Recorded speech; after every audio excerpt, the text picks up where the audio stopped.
এখন আমরা পড়ব বাংলা স্বরবর্ণ। সরিয়, সরেয়া, রস্বই দীর্ঘই, হ্রস্বউ দীর্ঘউ, রি, এ, ওই, ও, ও।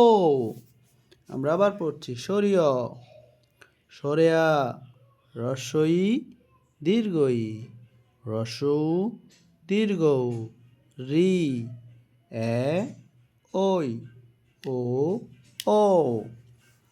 সরিয়, সরিয়তে অজগর, সরেয়া, সরেয়াতে আম, রস্বই, রস্বইতে ইলিশ, দীর্ঘই, দীর্ঘইতে ঈগল, হ্রস্বউ, হ্রস্বউতে ওট, দীর্ঘউ, দীর্ঘউতে উষা, রি, রিতে ঋতু, এ, এতে একতারা, ওই, ওইতে ওরাবত, ও, ওতে ওলকচু, ও, ওতে ওষুধ।